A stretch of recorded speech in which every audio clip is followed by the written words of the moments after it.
ce soir, je vous propose un thème, Jésus et les maladies des os. Alors, c'est un thème comme ça, générique, hein, mais à l'intérieur de ce thème, je vais surtout développer le problème de l'arthrose et un petit peu de l'ostéoporose. D'accord? Voilà, donc Jésus et les maladies des os. Jésus, dans son, dans son parcours et dans ses rencontres, a eu l'occasion de rencontrer pas mal de personnes. Et dont cette femme, dont il est fait mention, on peut y aller, on peut avoir... Il n'y a pas la télécommande pour déplacer les images.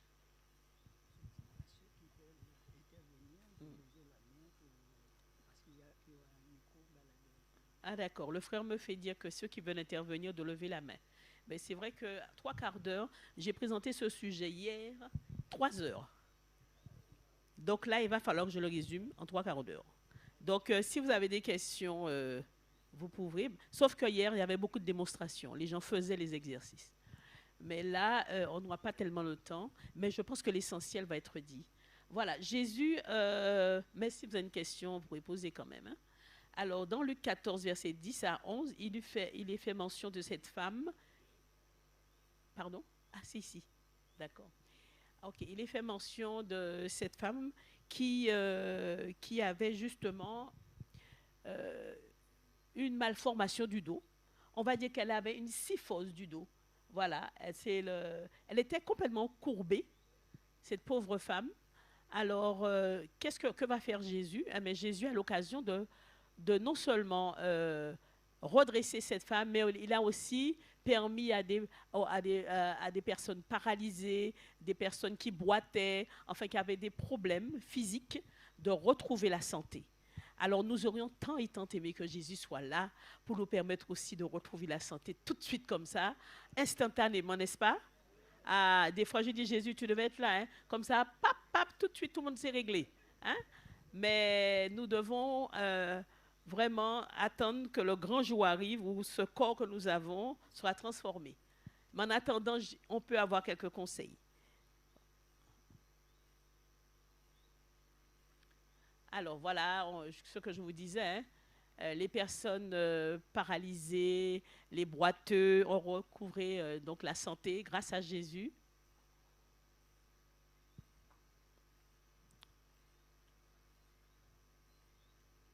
Oh, voilà, je délivrerai le boiteux, dit-il dans Sophonie 3, verset 19. Alors ma télécommande, elle est un petit peu capricieuse. On va essayer de faire avec. Voilà, donc je vais retourner un peu.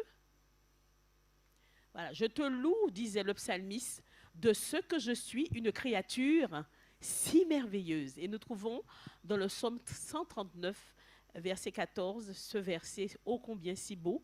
Et malgré nos imperfections, malgré nos limitations, eh bien, nous avons ce texte de David qui constate qu'il est une créature merveilleuse.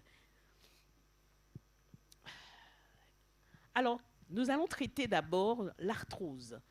Alors, je pense que je vais trouver au moins une personne dans la salle qui a de l'arthrose, si ce n'est plusieurs.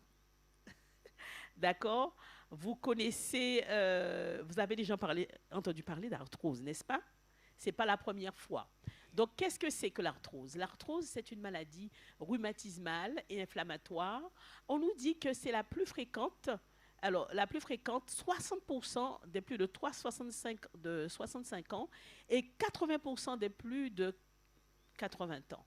Alors, c'est une maladie importante qui touche la plupart de nos articulations.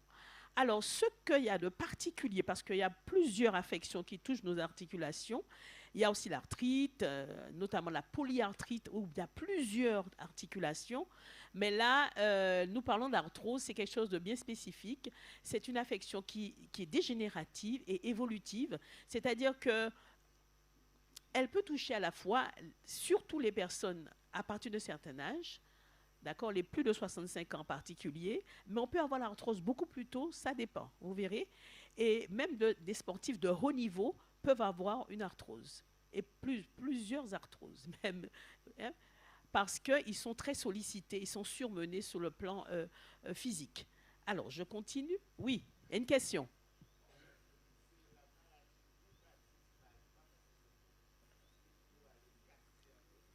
Oui, le rhumatisme, ça veut dire que ça regroupe toutes les affections, voilà, toutes les douleurs, enfin, tout ce qui a créé, tout ce qui a trait aux douleurs inflammatoires, etc., aux affections inflammatoires. Et donc, c'est une douleur, hein, et elle est inflammatoire. Donc, est-ce que j'ai répondu à ta question? Ah bon? Donc, oui.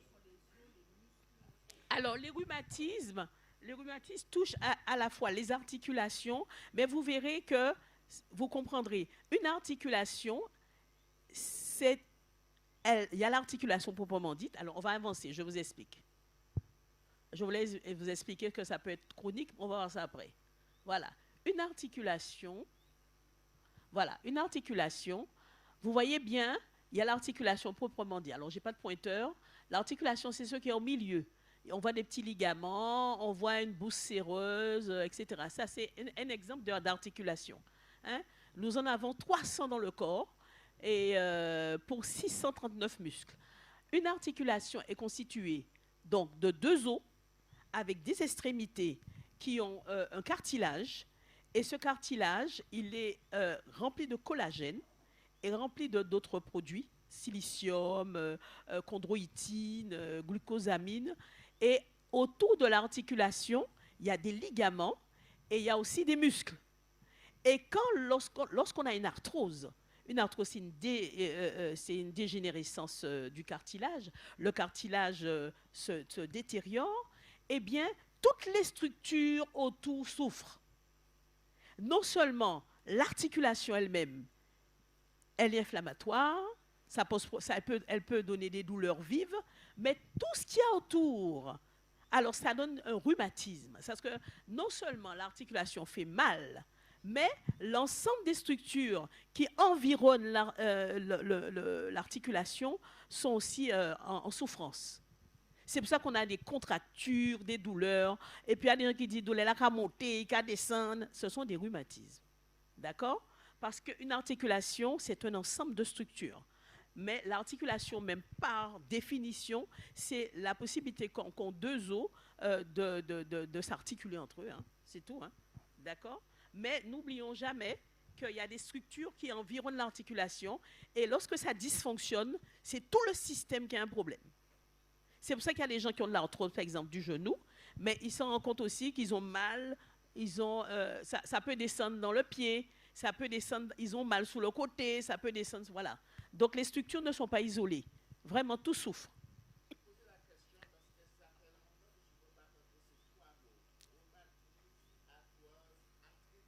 Ouais.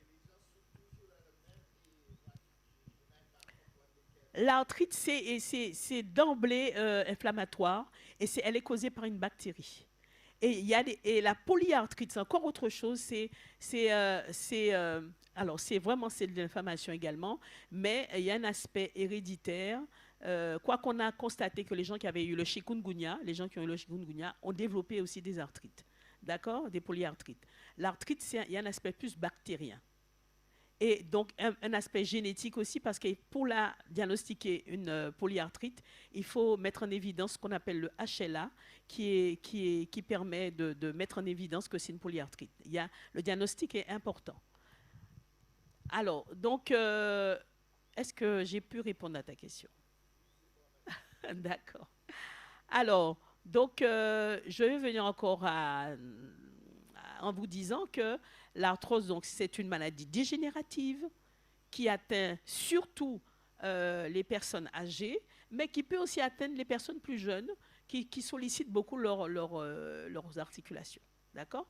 C'est pour ça souvent les sportifs, ils arrêtent d'exercer, enfin les footballeurs par exemple, prenons l'exemple, rares sont les footballeurs qu'on voit à 40 ans sur le terrain. Parce qu'au niveau physique, là, c'est terrible. Hein, au niveau sollicitation.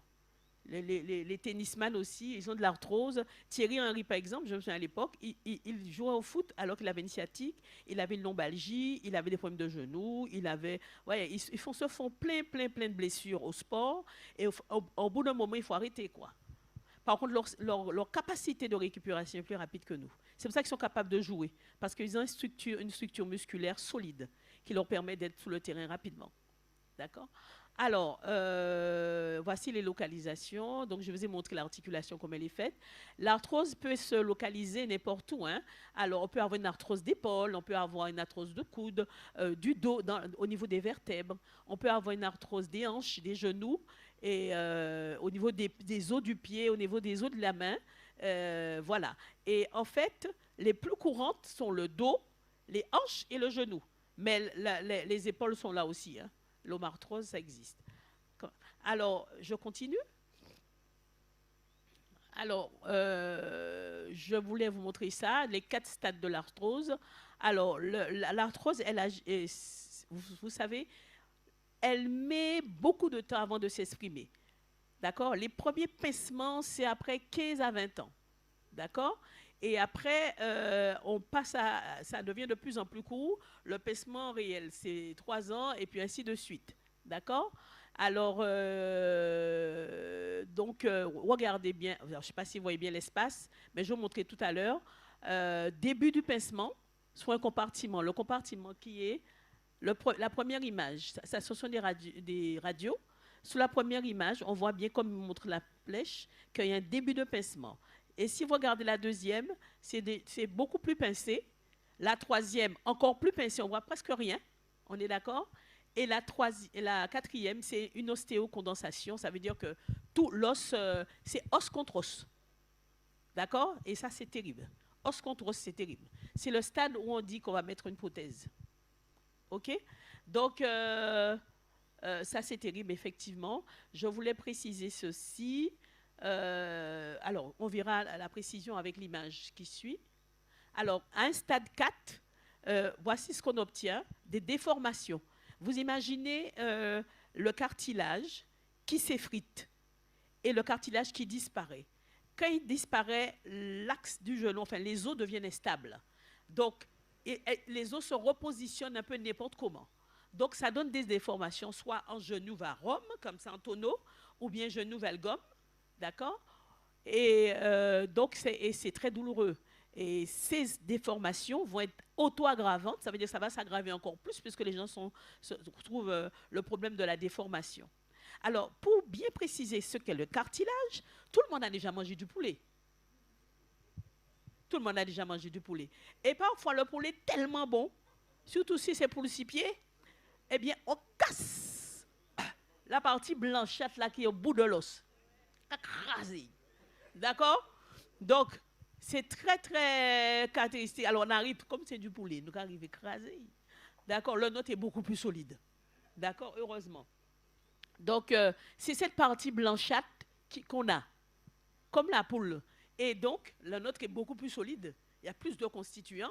Et c'est ça c'est cette partie qui va s'effriter, se dégénérer. Alors, je continue. Oui. Alors, voici la déformation au niveau des mains. Vous voyez? Je voulais vous montrer quelque chose encore. Hop. Alors, déformation. Voilà. Ah ben, dis donc. Désolée, je voulais vous montrer juste quelque chose. Voilà, je voulais vous montrer cette image dans la gradation des problèmes. Alors ici, pour résumer, première articulation, ok, on voit le muscle, comme le frère demandait tout à l'heure, on voit le muscle qui est devant. Alors en l'occurrence, c'est l'articulation du genou, parce que le genou pose beaucoup de problèmes. Alors l'articulation du genou, on la voit avec l'espace entre les deux os qui est bien visible, les surfaces sont lisses. Et la deuxième image, regardez bien, qu'est-ce qui s'est passé? Eh bien, c'est un peu c'est comme un système de dents édenté. Eh bien, ça s'effrite. Et l'espace est réduit.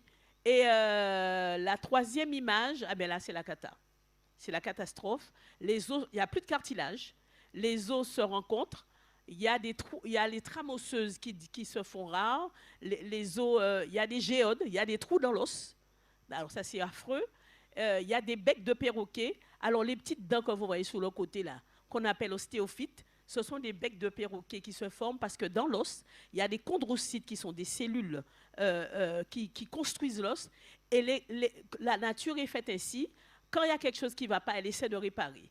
Donc, quand elle essaie de réparer, le problème des chondrocytes, c'est qu'ils dépassent l'objectif. C'est-à-dire qu'ils veulent tellement remanier l'os. Alors, ça fait ils mettent un petit peu d'os par là, un petit peu d'os. Alors, du coup, on a ce qu'on appelle des becs de perroquet ou des ostéophytes qui viennent irriter les muscles et les ligaments. La complication, c'est ça. Et plus ça avance, plus on a des ostéophytes, plus. Voilà. Donc, c'était juste ça pour vous expliquer les stades. Voilà. Donc, on va continuer. Alors, quels sont les symptômes? Vous connaissez, les gens qui ont de l'arthrose, vous connaissez douleur.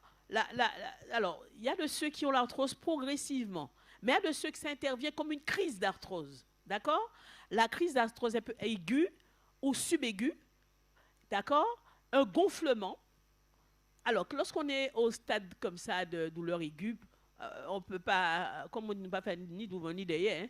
D'accord? C'est un vrai handicap, c'est s'asseoir quelque part et traiter tout de suite. Hein.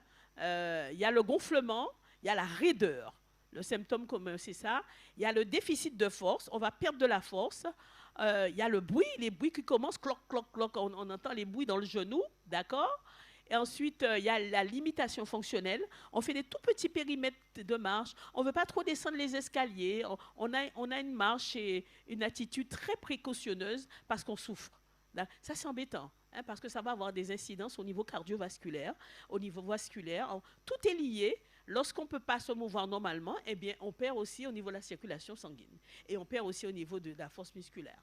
Alors, les déformations orthopédiques, voilà. Alors, pour les déformations orthopédiques, il faut vous dire rapidement que les déformations orthopédiques peuvent être consécutives à l'arthrose, parce qu'il y a trop d'arthrose, d'accord? L'os se déforme et l'articulation est instable. Mais les déformations orthopédiques qu'ont certaines personnes, dès la naissance, peuvent aussi être des facteurs aggravants. Et donc, il y a cet aspect-là aussi. Par exemple, si vous avez une déformation, si vous êtes né avec un pied plat, avec les genoux qui rentrent à l'intérieur, c'est plus embêtant. Hein, vous allez facilement faire une arthrose. OK? Alors, je continue. Alors, le diagnostic, il est médical et radiologique, mais on peut le faire aussi cliniquement. Hein. On entend la personne, elle vous dit des choses, parce que les médecins ne donnent pas tout de suite parfois la radio à faire. Mais suivant ce que dit le patient, on sait que c'est une arthrose. Hein. Alors, je cherche... voilà, les facteurs de risque. Alors, je vais passer vite dessus. L'arthrose n'est pas une maladie inéluctable de la vieillesse. Je vous ai dit tout à l'heure. Mais elle est beaucoup liée au mode de vie. Alors, il y a l'aspect héréditaire, parce qu'il y a des familles d'arthrosiques. Il y a l'alimentation que j'aurais dû mettre en gros. Parce que vous verrez que les mesures hygiéno-diététiques sont très importantes pour prévenir et traiter aussi l'arthrose en phase de prévention secondaire. Alors, l'alimentation, la ménopause, pour nous les femmes, vu qu'on a l'œstrogène qui diminue à partir de 50 ans, et même plutôt pour certaines, ou plus tard pour d'autres, l'œstrogène ne nous protège pas et on s'use plus facilement. D'accord? On s'use à plusieurs niveaux puisqu'on peut, non seulement sur le plan osseux, mais sur le plan cardiovasculaire aussi. Alors, le port de charge lourde, certaines professions où il y a le port de charge lourde, même, regardez, il y a des auxiliaires de vie qui vont chez les patients, qui les soulèvent tout le temps et n'ont pas l'ergonomie qu'il faut, savoir comment soulever, etc. Et ça, c'est un facteur. Et il y a des professions dans le BTP et autres qui favorisent tout ça. Alors, surcharge pondérale, alors ça c'est un gros problème de nos jours, hein, l'obésité, le manque d'exercice physique qui s'installe avec le mode de vie que nous avons actuellement, les sports de compétition, comme je vous disais, les traumatismes.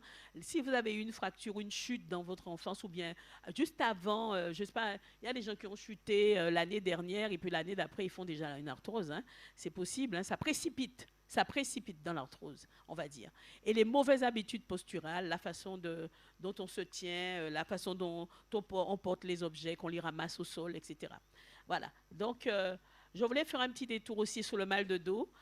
Bon, je n'aurai pas le temps peut-être de vous expliquer par rapport à la... Parce qu'il y a des articulations. J'avais emmené mon ami Oscar, qui est l'os, qui est la colonne vertébrale qui est là. Mais en fait, ce que je vais vous dire par là, c'est que la colonne vertébrale, le mal de dos, c'est le mal du siècle. Ça remplit beaucoup les cabinets, les dos. Et c'est vraiment là l'expression même d'un mauvais mode de vie. Parce qu'on a pu prévenir beaucoup de mal de dos, entre guillemets, et si on avait un autre mode de vie. D'accord?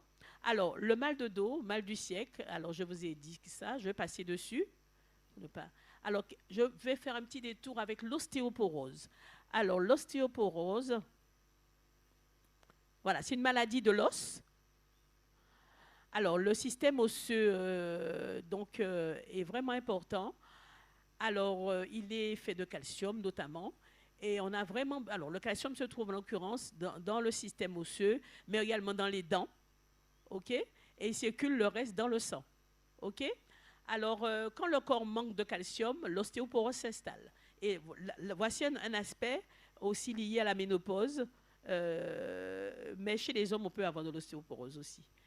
Alors, ce trouble des os est insidieux. Alors, comment il s'exprime? Eh bien, simplement, l'os est normalement quelque chose de dense.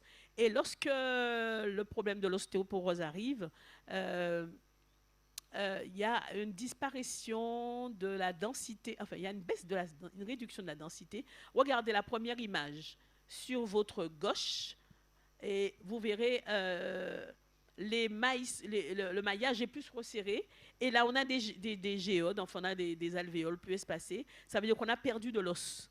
Et il y a des trous dans l'os. Et ça, c'est grave parce que la possibilité de faire des fractures augmente. J'ai vu des gens dans des maisons de retraite ou dans des centres, des hôpitaux spéciaux en gériatrie faire des fractures, même en se levant.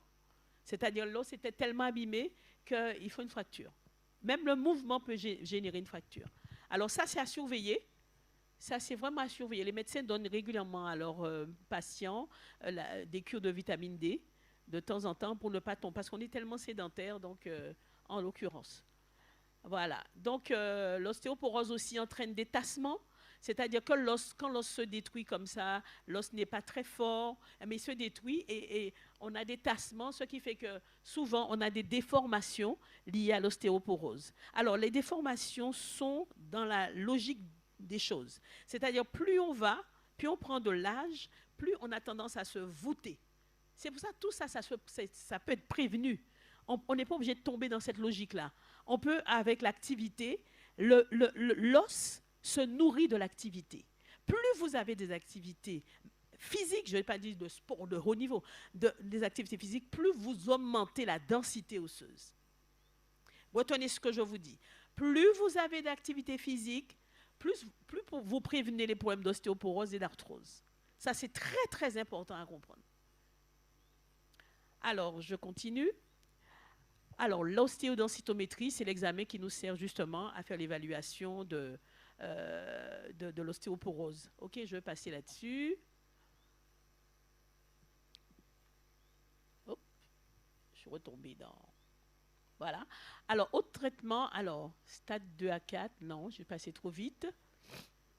Alors, traitement de l'arthrose en phase aiguë, normalement. Attendez. Alors, je ne sais pas pourquoi je suis là. Alors, que propose la médecine? La médecine conventionnelle pour traiter l'arthrose, pas de traitement médical pour guérir définitivement l'arthrose, mais pour soulager. C'est ça. Actuellement, si vous avez un traitement de l'arthrose pour guérir l'arthrose, eh bien, je suis preneur. Donnez-moi, comme ça, je vais beaucoup aider les patients et moi-même. D'accord? Donc, parce que moi, j'ai une arthrose aussi du genou gauche, parce que j'avais fait une luxation de mon genou très jeune. Et mon genou m'a rappelé à quelques mois de cela que, oui, tu te souviens, tu avais fait une luxation? Moi, je n'ai pas oublié que tu avais fait ça. D'accord? Mais avec le sport, je peux pratiquer, je fais ce que j'ai à faire, etc. L'activité physique vient secourir mon genou. Voilà. Donc, que propose la médecine? Ben, on ne guérit pas de l'arthrose, hein. On soulage l'arthrose. Alors, prescription dentalgique, Alors, quand on prend beaucoup d'antalgiques, donnez-moi un exemple d'antalgique. Le paracétamol. Le paracétamol, c'est un antalgique, mais avec quand même un risque hépatique. Il y a des gens, en surdosage, ça devient un risque hépatique. Il y a des gens qui prennent, ça soulage, mais alors ils prennent sans respecter la posologie. Et prescription aussi d'anti-inflammatoires. Et les risques, quoi? Les anti-inflammatoires non stéroïdiens, le risque, c'est quoi? Le risque, il est hémorragique, insuffisance rénale et cardiaque. Autrement dit, quand vous prenez un médicament, ce n'est pas anodin. Alors, à long terme, il accélère l'anti-inflammatoire que vous avez pris pour soigner votre arthrose. À long terme, c'est lui qui va détruire encore l'os. Ouais, le même os. C'est-à-dire, tu prends quelque chose, un anti-inflammatoire, mais tu te mets à le prendre, sans compter les pommes d'estomac, hein, même si on te donne une protection d'estomac, voilà. Bon, des médicaments pour protéger. Mais le fait de... C'est pourquoi les anti-inflammatoires, il ne faut pas dépasser 5 jours. Il ne faut pas dépasser. D'accord? Traitement de l'arthrose en phase inflammatoire aiguë. Alors, la douleur ressentie, elle est côté, quand on demande à un patient, dites-moi, qu'est-ce que vous ressentez comment la douleur elle est. Elle me dit de 0 à 10, elle me dit souvent c'est à 7, ou bien c'est à 8, ou bien même j'ai entendu déjà à 10. Alors c'est une douleur, la douleur à 7, elle réveille la nuit. Hein, c'est quelqu'un qui a mal, qui sent que ça le lance même dans son lit. Alors c'est un stade déjà avancé ça. Hein. C'est embêtant hein, ce stade-là. Le matin, la personne se lève, mais elle est tellement raide qu'il y a une phase qu'on appelle de dérouillage matinal. C'est-à-dire que c'est comme si elle est rouillée, et elle doit prendre son temps pour déplier, pour faire les choses. Et au fur et à mesure de la journée, ça va mieux. D'accord? Alors, il y a le traitement. Lorsque vous avez une crise d'arthrose, vous faites la première chose, c'est du glaçage. Vous mettez des glaçons, vous mettez un vêtement mouillé, un petit vêtement humide, une petite serviette, vous mettez des glaçons dessus et vous attachez. Et vous attendez 20 minutes minimum. D'accord? Vous prenez aussi de l'argile, hein, vous connaissez ça, des gélules d'aspargophytum, la curcumine, c'est bien, un repos relatif. Alors, je dis un repos relatif, peut-être avec une genouillère ou une contention, etc. Mais la reprise rapide du mouvement, c'est nécessaire. Il ne faut pas rester là en disant j'ai mal, on va attendre. Tous les protocoles maintenant de rééducation veulent que les patients soient remis debout vite, vite, vite, vite, vite, vite, vite. D'accord? On n'est pas fait. Dieu nous a donné le mouvement et l'être. On n'est pas fait pour rester dans la statique. Visite médicale, kinésithérapie, radiologie, scanner, contention, canne, anti-inflammatoire. Parfois, c'est nécessaire de prendre la canne d'un premier temps. D'accord? Alors, au traitement, arthrose stade 2 à 4. Attendez, j'étais trop vite. Alors, quand l'arthrose en phase subaiguë, la douleur ressentie, elle est à 4 à 5, voilà, sur 10. Elle ne réveille plus la personne la nuit. Le dérouillage matinal persiste par contre, mais disparaît dans la journée avec l'activité. Plus la personne a l'activité, plus elle ne ressent pas les effets de l'arthrose. En kinésithérapie, donc c'est la thermothérapie, l'électrothérapie, le massage, la balnéothérapie qui est très répandue maintenant. Hein, où les médecins vous donnent maintenant, c'est la grande mode, balnéo, balnéo, balnéo. Tout le monde va à la piscine. Bon, je trouve que la mer est vraiment mieux, mais bon. Alors, on a tout ce qu'il faut. Quand vous partez en cure aussi, que vous disent les médecins de la cure? Qu'est-ce que vous faites là? Vous avez la thalassothérapie, vous avez la mer avec tous les oligo-éléments. La mer fait un travail. Je connaissais une patiente, j'ai une patiente atteinte de polyarthrite, et elle me dit, madame, je n'ai personne pour m'emmener à la mer. Je prends mon petit panier, je mets une serviette dedans, je vais au gosier, et je descends, je reste 3 heures dans la mer. Et je viens 3 semaines après. Et à chaque fois, madame, j'ai 3 semaines de répit pour la douleur. À retenir. Madame la traité est tout seul. Donc, kinésithérapie, thermothérapie, on a déjà dit ça, et ergonomie. Alors, ergonomie, renforcement, vous avez vu renforcement, étirement, renforcement, proprioception. Proprioception, c'est un stade, parce que lorsque on a des problèmes comme ça, eh bien, toutes les petites cellules qui renseignent sur la position du genou, etc., eh bien, elles sont affolées, elles font un petit peu ce qu'elles veulent. Hein. Donc, il faut, grâce à des techniques de proprioception, j'ai pu montrer ça hier aux personnes, mais on n'a pas le temps là. Eh bien, on peut réduire, on peut aider sur le genou, le bras, etc. Bon, Alors, on continue. L'ergonomie, c'est important, on verra tout à l'heure. Autre traitement, arthrose, stade 2-4. 2 à 4. Le stade vous vous souvenez des stades d'arthrose? Eh bien, on propose également la ponction de liquide synovial avec une petite aiguille. On plante l'aiguille et on aspire l'eau qui entre dans le genou. C'est dans le cas de gros genoux douloureux. Et ça soulage un peu le patient, mais c'est transitoire, ce n'est pas quelque chose qui est définitif. Injection aussi intra-articulaire de corticoïdes et viscosupplémentation. Alors, le médecin vous propose une injection, deux injections, il y a des gens qui n'aiment pas ça du tout. Parfois, ça soulage, ça peut être un moyen de soulager pour reprendre l'activité, mais c'est vrai que c'est transitoire, ça ne dure pas longtemps. Alors, il y a aussi la viscosupplémentation, par exemple l'acide hyaluronique, qui est très utilisé actuellement, l'acide fait partie du liquide synovial. Le liquide synovial, c'est le lubrifiant qui est entre les deux os. Dans l'espace qui était grand, comme ça, il y a un liquide qui circule qu'on appelle le liquide synovial. Eh bien, il y a un constituant qu'on appelle l'acide hyaluronique qui est dedans. Il y a le PRP qu'on fait maintenant. Maintenant, on récupère du plasma, votre plasma, on le récupère, on le fait centrifuger et ensuite, pendant 20 minutes, et après, on vous le réinjecte dans l'articulation et ça donne un soulagement aussi. Alors, tout ça, c'est... alors, pour l'acide hyaluronique, c'est 1 an, un répit d'1 an, vous pouvez avoir. Si vous vous repiquez, vous réinjectez, vous avez 3 mois. Et si vous vous réinjectez, c'est 1 mois. Vous voyez le truc? C'est dommage. 1 mois de répit après. Ensuite, lorsqu'on ne peut plus rien faire, il y a la PTG, qui est la prothèse totale de genou, pour le genou. Mais il y a aussi des prothèses de hanche, la PTH. Il y a aussi des prothèses d'épaule. Il y a même des prothèses de colonne vertébrale. On remplace les disques. Alors, on n'a pas le temps de voir, mais il y a des petits disques qui font au niveau des vertèbres. Et au milieu, il y a un noyau. Et c'est parfois le noyau qui fait saillie, qui vient coincer le nerf et coincer les artères et qui vous donne la sciatique. D'accord? On continue. Alors, voici la piqûre. On pique pour l'acide hyaluronique. Hyaluronique, je mélange tout le temps. Et on pique dans l'articulation et on fait l'injection.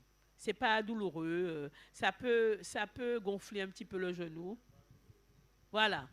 Et le plasma, c'est encore... On ne sent vraiment rien. Pour le PRP, on ne sent vraiment rien.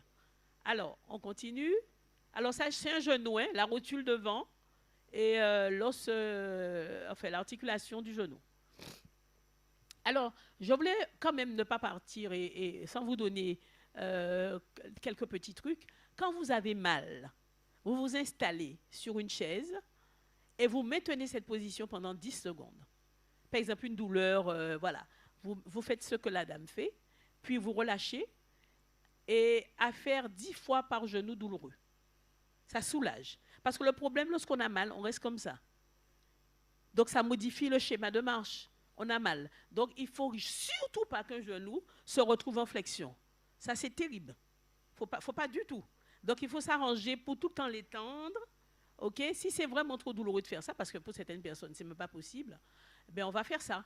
On va se mettre sur un coussin, on va s'allonger, et on va écraser le coussin, mais on va tendre le genou après.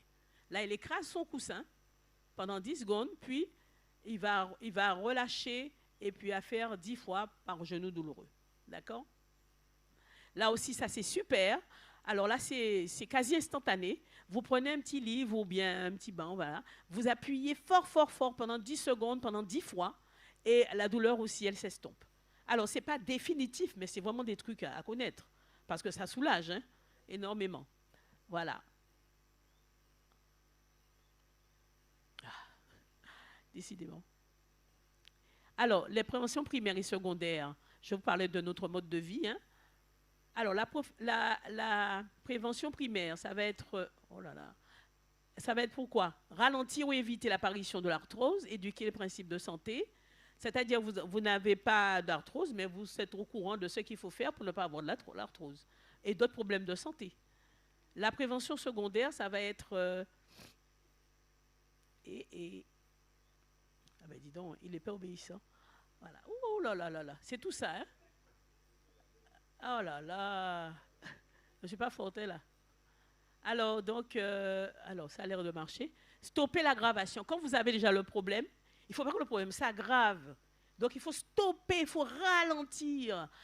Voilà, on va stopper l'aggravation de l'arthrose, rééducation, kiné, orthèse, conseil d'hygiène de vie. Alors nous savons que l'Évangile nous dit dans Acte 17, verset 28, c'est en lui que nous avons la vie, le mouvement et l'être. Vous connaissez ce verset? Alors, Dieu nous a donné 300 articulations, 639 os, d'accord? C'est 639 os pour nous permettre de faire tout ce que vous voyez là. On peut marcher 6000 pas par jour recommandé. 6000 pas par jour représente 1 heure de marche.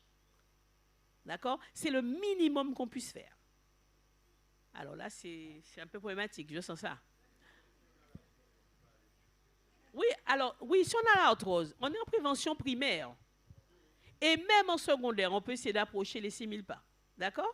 Alors, marcher comment et où? De bonnes chaussures et ne pas marcher sur un sol dur, trop dur. C'est-à-dire ne pas marcher sur le bitume, préférer les parties herbeuses. D'accord? C'est-à-dire que, vous savez, je suis là sur ça, là, mais normalement, le dur qui est là, même votre chaise, vous êtes assis sur, sur les bancs, mais les bancs vous envoient une contrainte montante. C'est-à-dire qu'il y a des gens qui mettent des coussins, parce que la contrainte montante vient rejoindre la contrainte descendante. Et c'est ça qui fait le tassement. Donc, il nous faut avoir de bonnes chaussures, d'accord? Mais aussi marcher sur un terrain accessible. Ce n'est pas le moment d'aller faire un trail. D'accord? Par exemple, si vous avez commencé à avoir des douleurs, ce n'est pas le moment d'aller faire un trail. Et il faut marcher sur l'herbe, le sable, et encore le sable, il faut choisir des endroits qui sont bien, des surfaces planes. Parce qu'il y a des dénivellations, parfois dans le sable, ce n'est pas agréable. Hein? D'accord? Le meilleur endroit pour marcher, c'est où d'après vous? Dans l'eau. Ah, quand même. On est Guadeloupéens. Donc, dans l'eau, d'accord? Le meilleur endroit pour marcher, c'est dans l'eau. Dans l'eau, on a le bénéfice circulatoire, le bénéfice articulaire, mobilité, le bénéfice musculaire. On va simplement jouer avec la hauteur de l'eau. Plus on est au fond, plus on va faire de la mobilité. Plus on approche du rivage, on va faire jouer la force musculaire, d'accord? Donc, c'est ça qui va... Plus on enlève l'eau, plus on travaille, d'accord? Alors, alors, tout ce qui est jusqu'à la poitrine, ça travaille aussi. C'est un antidouleur. On travaille la mobilité. On peut faire le vélo. On met une petite frite et puis on fait le vélo à l'intérieur de l'eau. On peut faire... Vraiment, c'est formidable. Et là, on récupère, effectivement, on peut plier, on peut avoir beaucoup de mobilité. Si vous avez un genou qui est limité, eh bien, on peut plier, on peut faire tout ça. Eh bien, c'est vraiment, moi, la mer, oh là là, Seigneur, merci. Je suis en Guadeloupe. Alors, on continue. Alors, ici, c'est tous les exercices. Hein. J'espère qu'au moins, chez vous, il y a un ballon. Un ballon comme ça. Vous avez ça? Chaque personne a un ballon comme ça? D'accord, c'est important ça. Je vous parlais de contraintes montantes. Vous pouvez travailler avec votre ordinateur devant, avec un ballon, assis sur le ballon. Le seul truc, c'est que je vous conseille quand même avant de vous exercer à rester sur le ballon. Parce que, comme on dit, sauce à poisson là, qui piche qui poisson là. C'est-à-dire qu'il ne faut pas que vous chutiez. Moi, il y a des gens qui n'ont pas d'équilibre sur un ballon. Hein. Donc, travaillez l'équilibre en premier et après, utilisez le ballon pour tout. Pour tout, c'est votre chaise. Alors, on vend maintenant des chaises à trous où on peut mettre le ballon. C'est un nouveau truc qui est sorti. Voilà. Donc, regardez, tous les gens qui travaillent beaucoup, on peut faire ça parce que là, pour le dos, c'est génial, tout ça. Je vais vous faire quelques exercices de base. J'ai presque envie de vous les faire parce que c'est la base. Alors, pas tout ça parce que c'est trop compliqué, il faut un tapis. Mais les exercices de devant, oui. Quand vous avez le dos qui est... alors, mettez-vous debout. Hein? Alors, c'est le défaut des kinés, c'est ça. C'est de ne pas voir les gens assis. Alors, levez vos bras tout en haut. Les 2 bras. Mais vraiment, il y a quelqu'un qui a mal aux épaules? Oui, lève quand même, essaye. Lève quand même. Alors, on lève les bras, OK? Une position membre inférieur fléchi, comme si on va faire un squat, et on lève encore plus haut.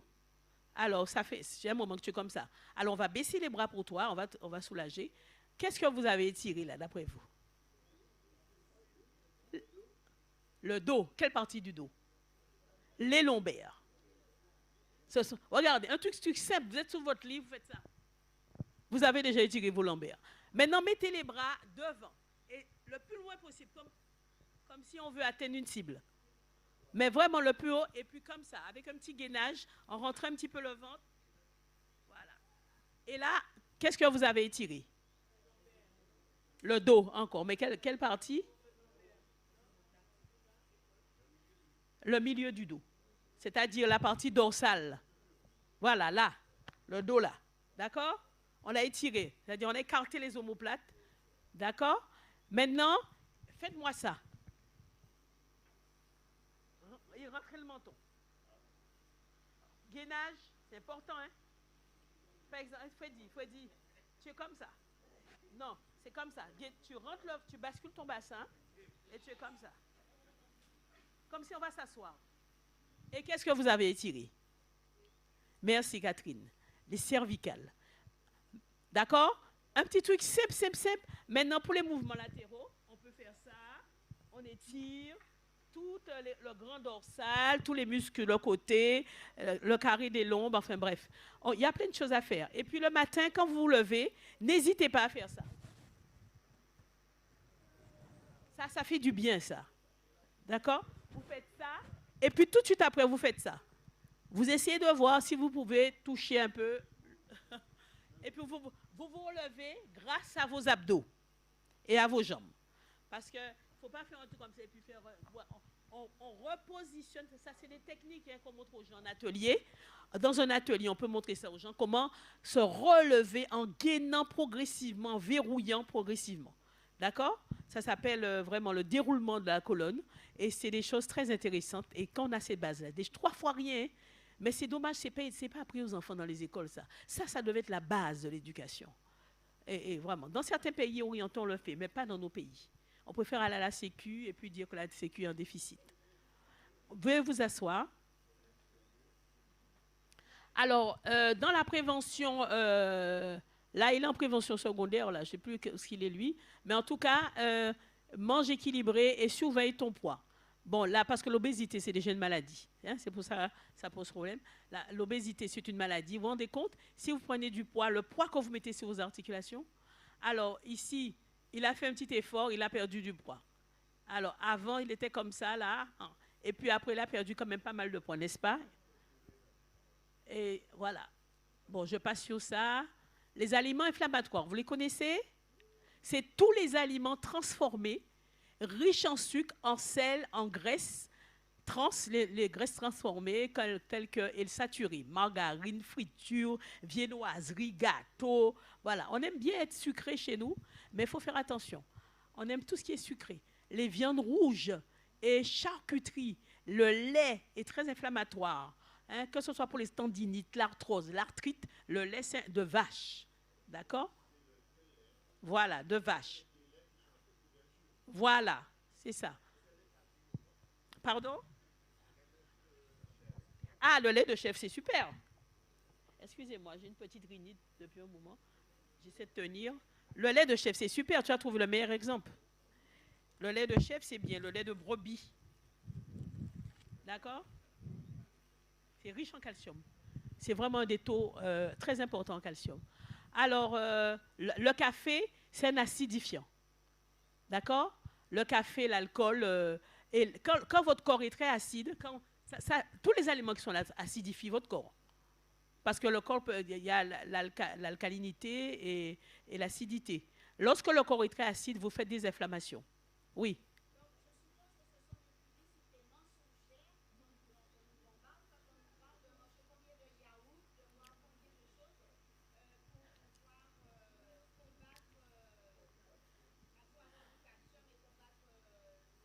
L'ostéoporose. Mais oui, ma soeur, c'est une publicité très mensongère.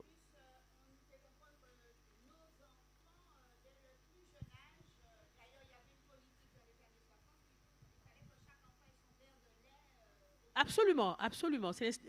Mais oui, mais ça sert vraiment toute l'industrie du lait. Les fabricants, ouais, ça sert. Oui, le chocolat, on en vient. On va parler de chocolat parce que sa situation est particulière. Il y a chocolat et chocolat. Quoi? Le lait, oui. Ah, mais les animaux nous ont devancés. Hein? Les animaux nous ont devancés parce qu'ils allaitent leurs petits à un certain moment. Après, ils arrêtent. Hein? C'est fini. Hein?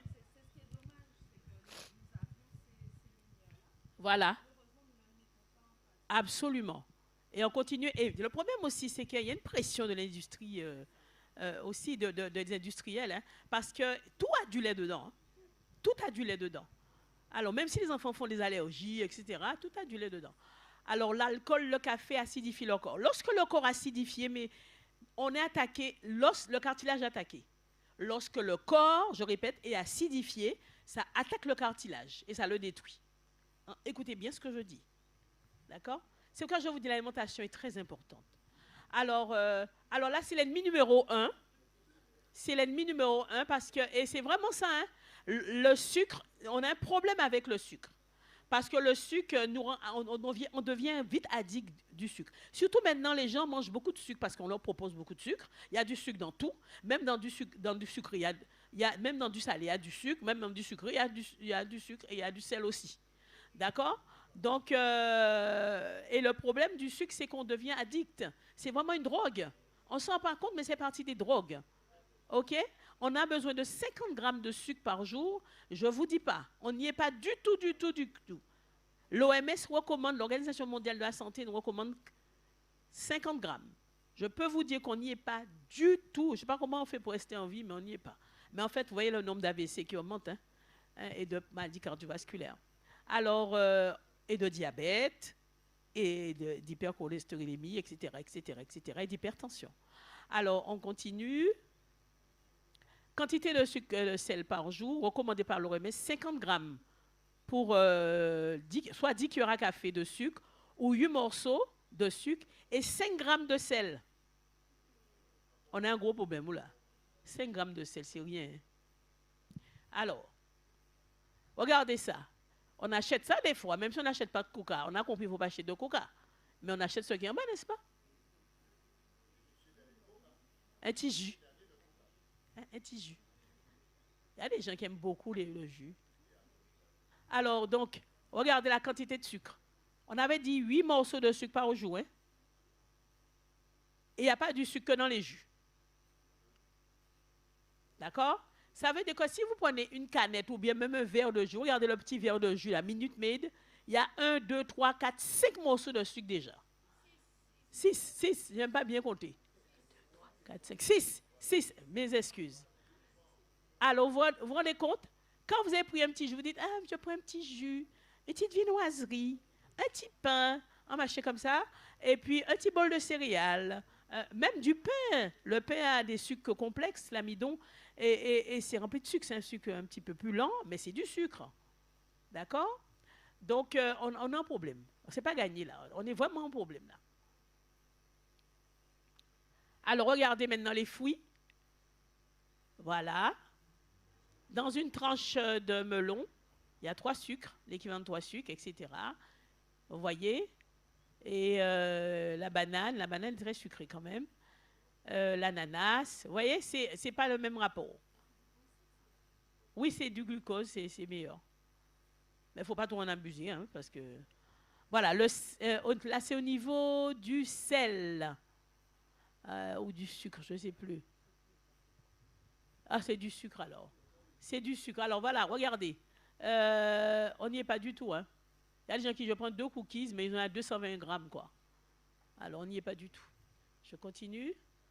Alors, on parle de calcium tout à l'heure, pour nos os. Eh bien, regardez. Je ne sais pas si vous voyez bien les rapports. Quel est l'aliment qui nous apporte plus de calcium? Mais lequel?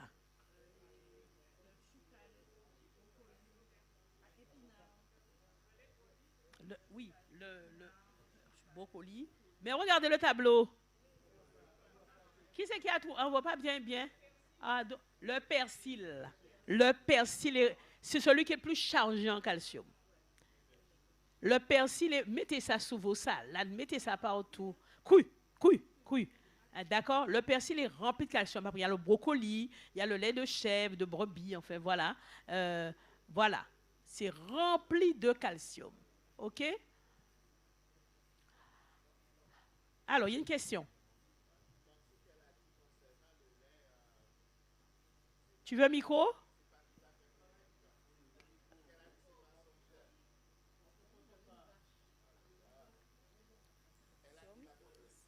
Mais C'est mensonger, mais là, tu viens de montrer que le lait de vache, il y a 120 grammes.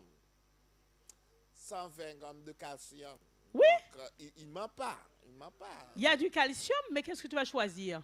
Sachant que les effets du lait de Non, je n'ai vache. pas dit de boire le lait. Je suis en train de dire simplement, par rapport à son remarque, ce n'est pas mensonger. Non, mais attends, ça peut non, emmener 120 grammes non, par rapport au lait, tout ça? c'est Par pas ce rapport au qu'elle lait? a dit. Elle a dit que C'est inflammatoire. elle a dit que on dit aux gens de consommer du lait de vache en surplus pour guérir de l'ostéoporose ou autre, ou en tout cas le prévenir, alors que c'est pas le cas. C'est-à-dire que plus tu vas prendre du lait de vache, plus tu vas aller vers justement ces maladies. C'est ça qui est mensonger. Voilà, ça acidifie ton corps. Acidifiant. Voilà, c'est tout simplement ça. Alors, alors les aliments anti-inflammatoires. Alors, je ne sais pas quelle heure il est, mes frères et sœurs. Ah, d'accord. Ah ouais, c'est déjà l'heure de partir, hein, quasiment. Alors, les aliments anti-inflammatoires, je vais aller assez vite. Vous connaissez, parce qu'on nous parle, dans nos milieux chrétiens, on en parle beaucoup, des légumineuses, de l'huile d'olive qui est remplie d'oméga. Ce sont des aliments, c'est une alimentation pauvre en viande et riche en légumineuses. Les avocats, le colza, le lin, l'huile de lin, les oléagineux, qui sont les noix, enfin, toutes sortes de noix. Les oméga 3, préférez les peu. Alors, si vous mangez quand même un peu de poisson, eh bien, préférez des aliments, des poissons gras comme la sardine, le maquereau, etc. Et le chocolat, choisissez le chocolat noir, pas trop sucré et pas sucré du tout.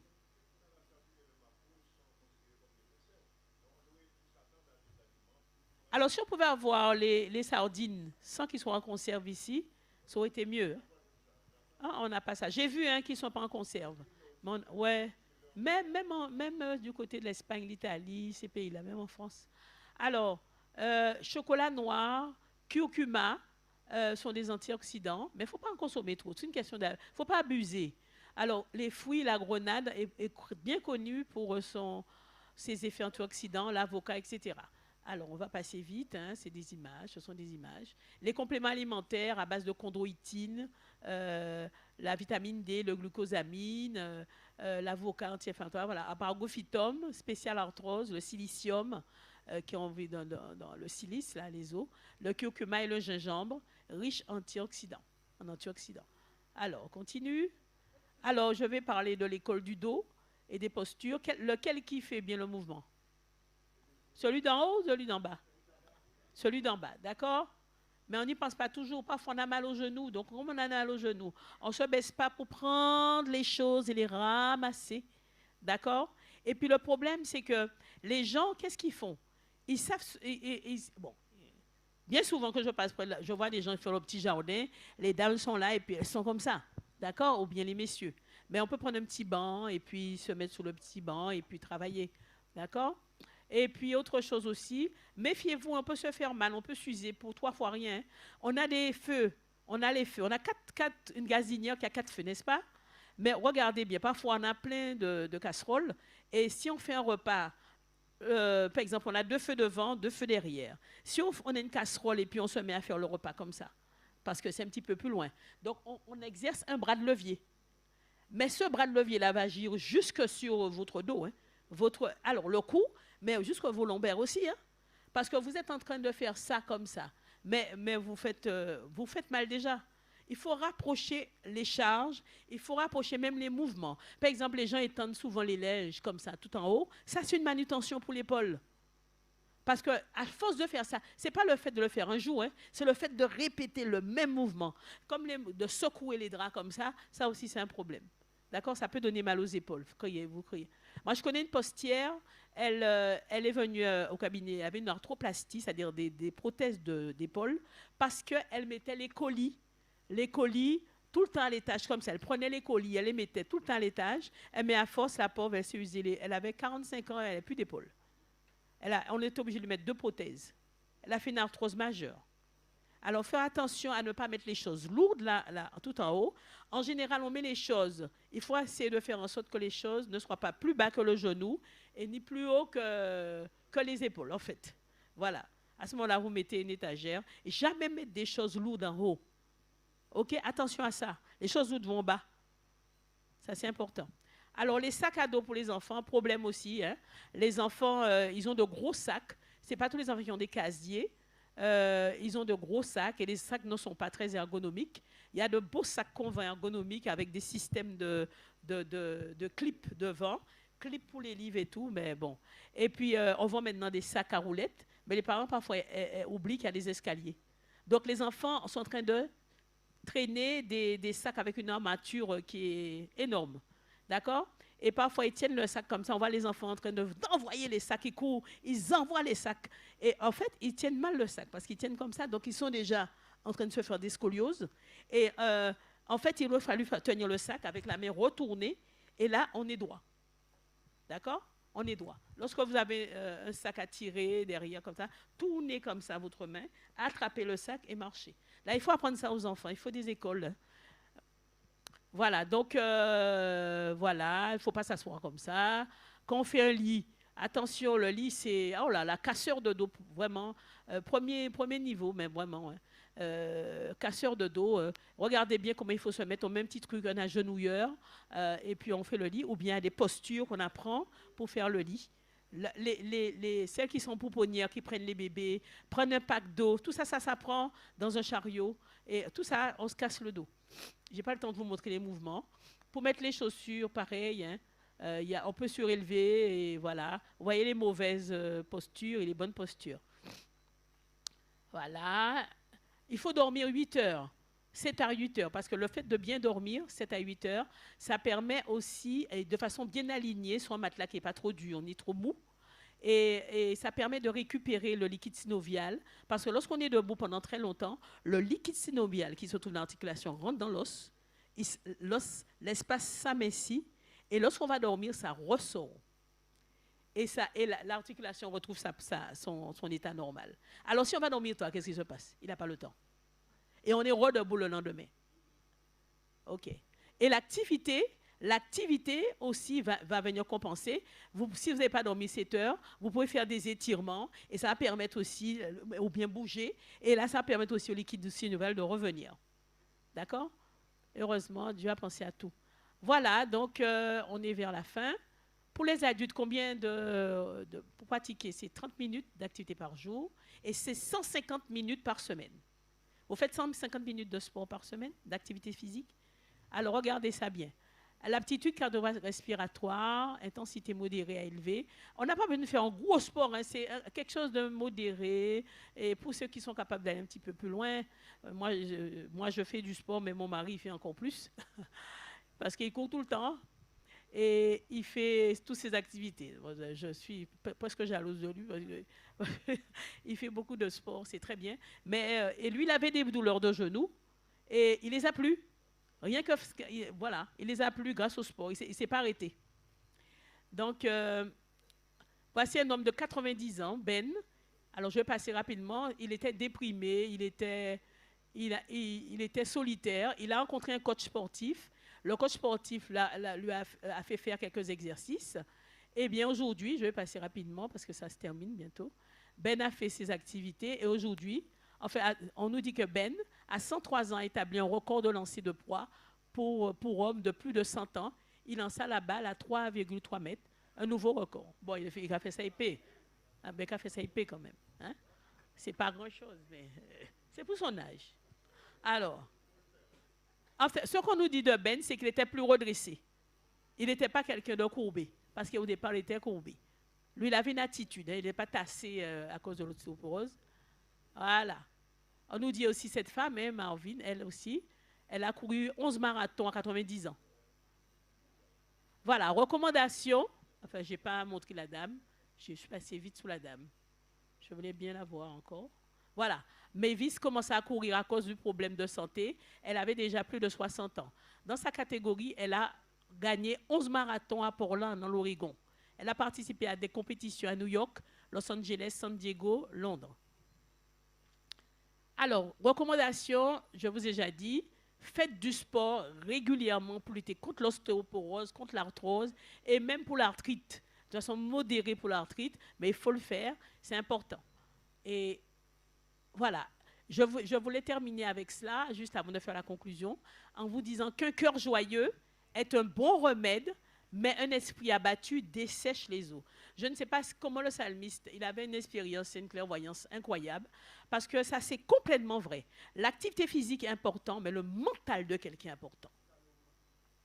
Je connais des gens, la radio, leur radio est catastrophique, mais ils ont un mental tel qu'ils vont mieux qu'une personne qui a peut-être 3 fois rien et qui est déprimée. Vous voyez ce que je veux dire?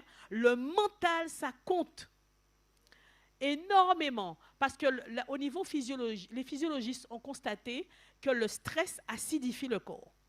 Et donc, les gens qui ont du stress majorent la douleur déjà. La douleur est ressentie plus fortement, mais ils s'usent aussi plus vite. Ça, c'est une réalité. On peut mourir de stress de nos jours. Hein, cancer, pathologie, crise cardiaque, AVC, etc. D'accord? Et tous les autres ils ressentent bien le problème. Donc, un cœur joyeux, le psalmiste avait déjà raison. En conclusion, la santé, la vie et le bonheur résultent de l'obéissance aux lois physiques qui régissent notre corps. Il gardera notre organisme humain en bonne santé, en bon état, et restaurera les facultés morales, mentales et physiques de manière à pouvoir œuvrer par notre intermédiaire pour la gloire de Dieu. Si nous coopérons avec Dieu dans cette œuvre, la santé et le bonheur, la paix et la serviabilité en seront des sûrs résultats. 3 Jean 1, verset 2 nous dit, « Bien-aimés, je souhaite, et c'est ma prière pour nous tous, que tu prospères à tous égards et que tu sois en bonne santé comme prospère ton âme. » Voilà. Est-ce qu'il y aura une question? Il est un peu tard, mais s'il y a une question, je peux la prendre éventuellement. Oui. Alors, frère Vespasien, tu avais une question?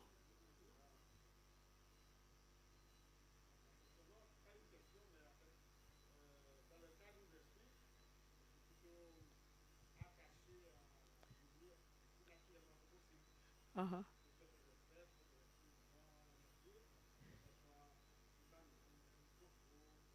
Voilà.